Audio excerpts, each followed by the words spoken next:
आज 4 दिन हो गए हैं आर्टिफिशियल इंटेलिजेंसी यानी सॉफ्टवेयर इंजीनियर अतुल सुभाष की सुसाइड के। अतुल सुभाष की सुसाइड ने समाज को एक नया रूप दे दिया है। समाज एक नए ढंग से सोचने लगा है।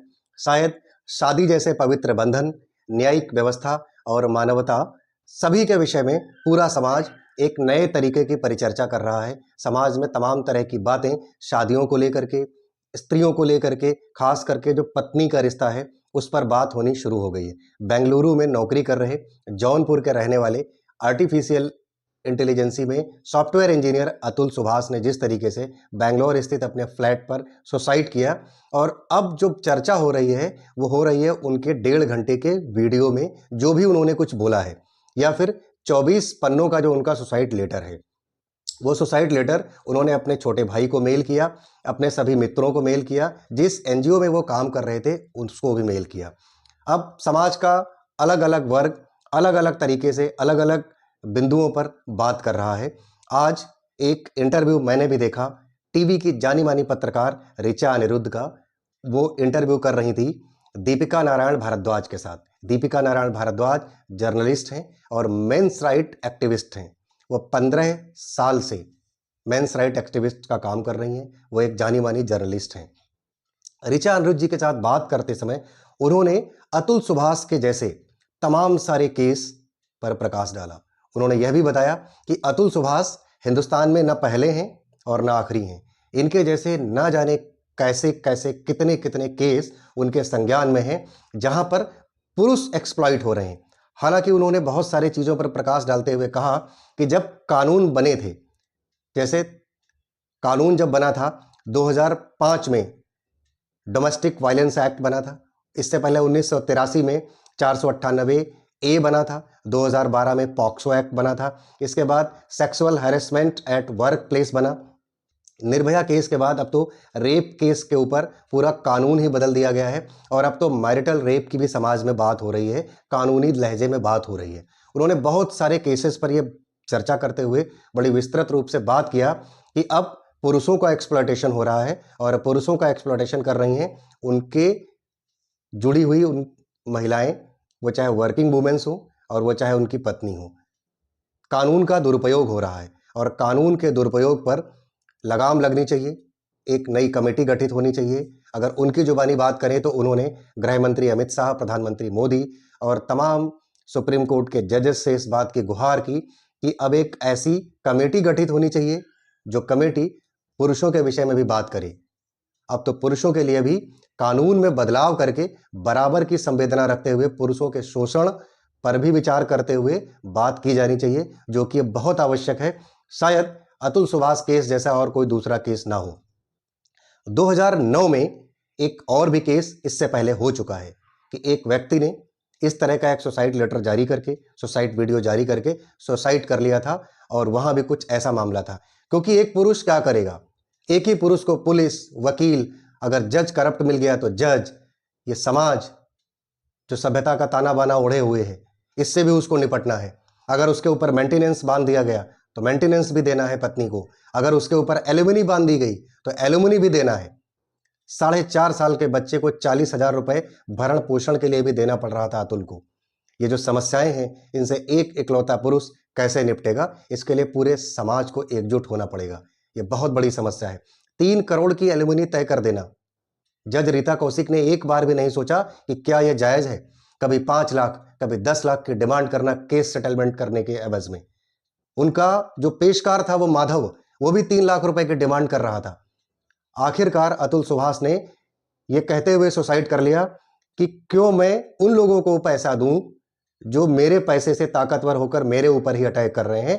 कुल मिलाकर के उन्होंने फाइनली यह डिसीजन ले लिया कि अब मैं उन लोगों को पैसा नहीं दूंगा, चाहे वह उनकी पत्नी निकिता हो, चाहे वह उनकी सास निशा सिंघानिया हो, चाहे उनका साला अनुराग सिंघानिया हो, या फिर जज रीता कौशिक पर जैसे उन्होंने आरोप लगाए, या फिर वो पेशकार माधव क्यों ना हो।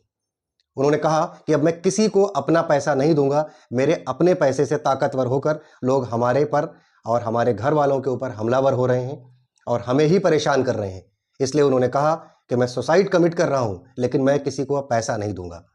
32 कामों की चेकलिस्ट बनाई थी उन्होंने, जो उनका मेल पढ़ के अगर आपके अंदर जरा सी भी संवेदना है तो आप सिहर उठेंगे, आप कांप उठेंगे। 32 कामों की लिस्ट बनाई थी उन्होंने और उन सारे कामों के आगे उन्होंने डन लिखते चले गए। वो पिछले 1 हफ्ते से वो सुसाइड की प्लानिंग कर रहे थे। सुसाइड के दिन अपने कार और अपनी गाड़ियों की चाबी फ्रिज पर रखना, सुसाइड करने से पहले 108 बार भगवान शिव का नाम लेना, इन 2 कामों के आगे भी उन्होंने टिक लगा दिया था। घर वालों को बिना कैमरे के अपनी पत्नी से मिलने को भी मना किया था उन्होंने और अपने पिता से यह बात भी उन्होंने बताई थी, अपने छोटे भाई से भी उन्होंने यह बात बताई थी कि जब भी कभी आप निकिता से मिलने या बात करने कभी जाना तो आप पब्लिक प्लेस पे जाना या फिर कैमरा लेकर के जाइएगा, नहीं तो वो आपके ऊपर रेप और मर्डर अटेम्प्ट का आरोप लगा देगी। ऐसी गंभीर समस्याओं से जूझ रहे थे अतुल सुभाष। इसके बाद उन्होंने यह भी कहा कि अगर मुझे इस सिस्टम से, इस न्यायिक व्यवस्था में न्याय न मिले तो मेरे मरने के बाद मेरी अस्थियों को उसी फैमिली कोर्ट के बाहर जो गटर बह रहा है उसमें बहा दीजिएगा। मरने के बाद मेरे मृत शरीर को निकिता सिंघानिया यानी उनकी पत्नी के लिए उन्होंने कहा कि उसके परिवार का कोई भी व्यक्ति मेरे आसपास नहीं होना चाहिए, मुझे टच नहीं करना चाहिए। उन्होंने एक मांग भी की अपनी पत्नी से कि शायद इसकी गुंजाइश कम है, लेकिन फिर भी मैं ये बात कहता हूं कि मेरे मरने के बाद जो मेरा बच्चा है उसको मेरे माता पिता को दे दीजिएगा, तो शायद वो कुछ शिक्षाप्रद तरीके से, कुछ वैल्यूज डाल करके, कुछ नैतिकता से उसका पालन पोषण करेंगे ताकि वो एक अच्छा इंसान बन सके। लेकिन वो यह बात की पूरी उम्मीद रखते थे कि ऐसा निकिता सिंघानिया करने वाली नहीं है।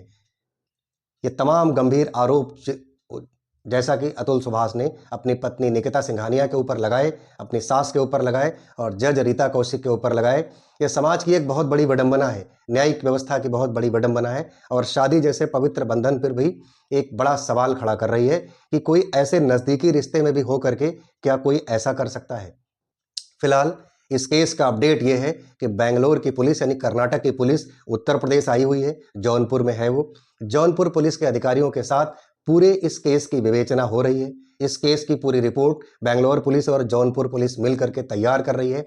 अभी फिलहाल कोई भी इससे ज़्यादा का अपडेट ना तो निकिता के परिवार से आया है।